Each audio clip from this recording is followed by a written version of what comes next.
I am Dracula. I was their darkest fear.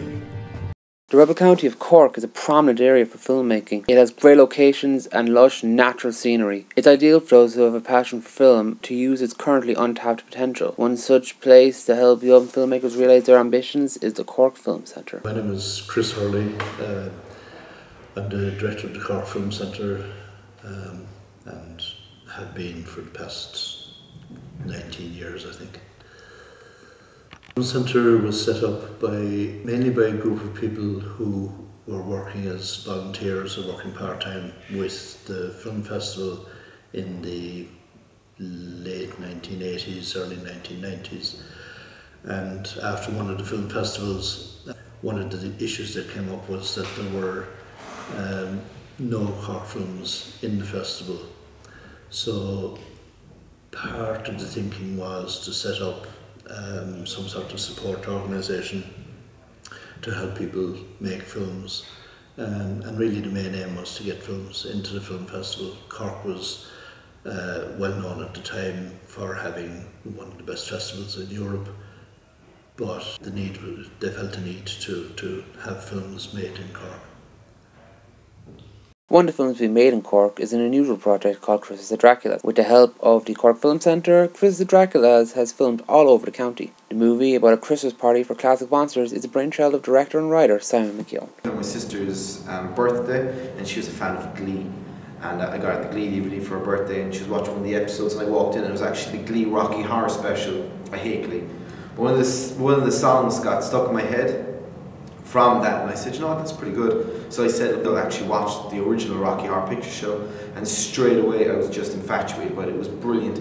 How film could be so wacky and out there, made on quite a low budget. So I said, I'd love to try making a film like that, something that can be, try intentionally making a cult film. I did some research, and for a film actually to be made in a cult genre, because now it's become very much a genre of its own, it has to have a crazy title, crazy premise, has to have a troubled production, which we've had, and it has to have, you know, a cool soundtrack, pretty mad script, crazy dialogue. So I was still playing around with a few ideas, you know, what could I do? When I was in work, I was looking up Christmas trees up the stairs. Somehow I got an idea of perhaps I could have it around a Christmas party. Perhaps I could have someone like that you wouldn't usually suspect throwing a Christmas party. Perhaps Dracula throws a Christmas party, and he invites to this Christmas party all these classic Hammer horror characters. I did some more research, and it was a comedy script originally, but cult films cross genres quite a few times. So I said if we start off with comedy, end a drama, and along the way we cross by, you know, classic horror moments, spaghetti westerns even thrown in there. Kind of even make it as if Quentin Tarantino tried to direct this thing. So we looked at a lot of films, and eventually, after lots of copious amounts of thinking and alcohol, I came up with the script for Christmas the Draculas. Okay, it's going to be one shot, he's on the front, bang, bang, bang, bang, bang, okay? Just make sure he's dead. Make sure he's dead. Make sure he's dead. Yeah. And then, as he's doing that, alright, I want you to move your shoulder, it's like far up here, go bang, and fall back to the ground. And then Joe, you're going to be there, you just go, shoot him into the leg, fall down, he's going to shoot you. Whoa, and you're going way too fast. I pick up the gun. What are you on about?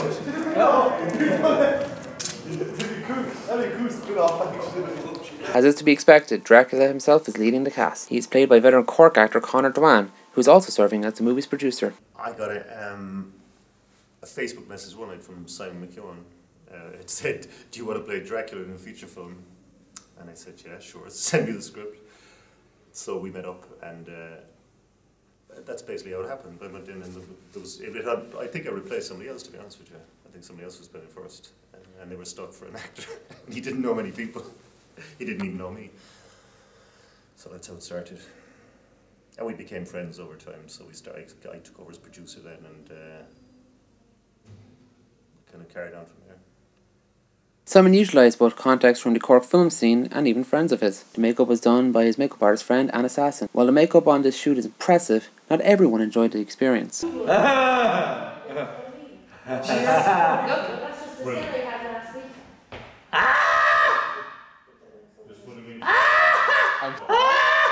I don't even touch you. Is that eyeliner? Or is it just paint? It's makeup. Oh, it's makeup. Alright. I didn't even touch him like. Michael Dowd, actor in Christmas the Draculas. I do a bit of film and I just involved in film production and writing as well. Mike currently lives in Cork City and has a lot of experience with its film scene.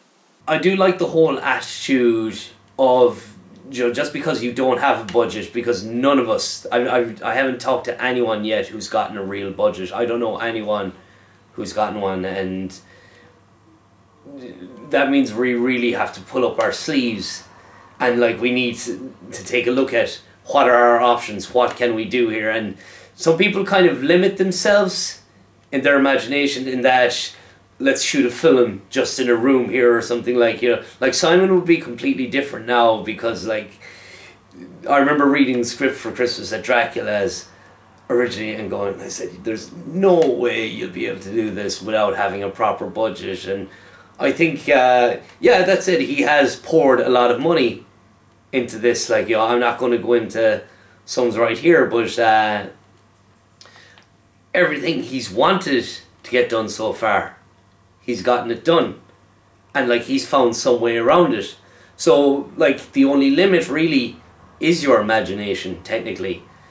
So like I enjoyed that aspect of the Cork film industry, because there's some amazing filmmakers out there. Even with Simon's investment into the movie, none of the filming would have been possible without the help from the Cork Film Centre. Cork Film Centre have been an absolute godsend.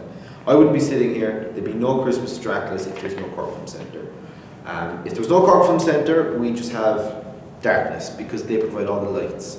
They provide the tripod, they provide everything. They provided the green screen, they let us shoot. There was a few times last week where we had to, well, last month rather, we had to do a lot of green screen work. We had nowhere to set up, so the Cork Film Centre actually gave us the keys to the centre. Let us shoot there whenever we wanted, and we lock up late. Like we finished some nights 2:30 in the morning, but still they let us give the go ahead. They give us the equipment for free, which has been amazing. Like we could have racked up, you know, a huge cost if we were renting the equipment, but the Cork Film Centre have given us it for free. Like if you ever have any questions, you go in, they'll help you. They'll sit down, they'll go through footage, they'll help you edit, and they love doing it. You know, they don't charge, they won't screw you over. They're just an absolute godsend, and they're really good promoting the arts as well. Any questions, they always help you. They're a cool crowd. Sadly, this may be one of the last projects to get as full support from the centre. Earlier this year, the Arts Council announced they were cutting their budget. This has been met with both outrage from both amateur and professional filmmakers alike. Well, we've had a lot of expressions of support from people, filmmakers, artists, colleges. I mean, we've had a much higher level of support expressed than I would have thought. Getting more financial support is a different problem. We do get a certain amount of funding from Cork City Council.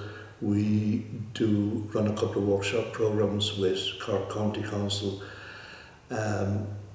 and we are hopeful at least that they will continue, because without them then the whole picture will change, and probably the existence of the film centre at any level will be endangered.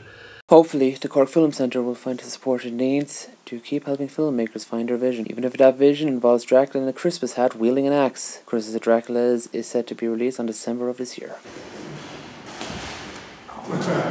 That's a wrap.